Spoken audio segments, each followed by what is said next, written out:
நம்மளுக்கே கொட்டாவி வருது, அதே மாதிரி ஒருத்தர் கொட்டாவி விடுறத நம்ம பார்த்தா நம்மளுக்கும் கொட்டாவி வரும்ல, அது ஏன்னு இந்த வீடியோவில் பார்க்கலாம். ரொம்ப வெட்டியாக இருக்கும் போது இல்லை நிறைய வேலை பார்த்துட்டு நம்ம டயர்டாக இருக்கும் போது நம்ம பாடி டெம்பரேச்சர் அதிகமாகி நம்ம பிரெயின் சூடாகும். லேப்டாப்ஸை கூல் பண்ணுறதுக்கு கூலிங் பேட்ச் எப்படி ஹெல்ப் பண்ணுதோ அதே மாதிரி நம்ம பிரெயினை கூல் பண்ணுறதுக்கு இந்த கொட்டாவி ரொம்ப ஹெல்ப் பண்ணுது. அடுத்தவங்க கொட்டாவி விடுறது பார்த்து நம்ம கொட்டாவி விடுறதுக்கு நிறைய தியரிஸ் இருக்குது.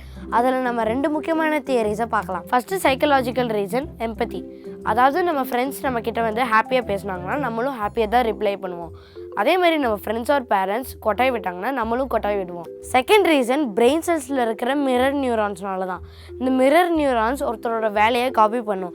ஃபார் எக்ஸாம்பிள், ஒருத்தர் சாப்பிட்றத நம்ம பார்த்தோம்னா நம்மளுக்கும் லைட்டாக பசிக்க ஆரம்பிக்கும். அதனால ஒருத்தர் கொட்டாய் விடுறத பார்க்கும்போது இல்லை அந்த சவுண்டை கேட்கும் போது நம்ம மிரர் நியூரான்ஸ் ஆக்டிவேட் ஆகி நம்மளுக்கும் கொட்டாவி வரும். பேர்ட்ஸ், டாக்ஸ், ஃபிஷ்ஷஸ், சிம்பான்ஜீஸ், ஈவன் வயிற்றில் இருக்கிற குட்டி குழந்தை கூட கொட்டாய் விடும்னு ஒரு ரிசர்ச்சில் சொல்கிறாங்க. இதே மாதிரி உங்களுக்கு நிறைய கொஷின்ஸ் இருக்கும். அதெல்லாம் #ஆஸ்கர் டைப் பண்ணி கமெண்ட் பாக்ஸில் கமெண்ட் பண்ணுங்கள்.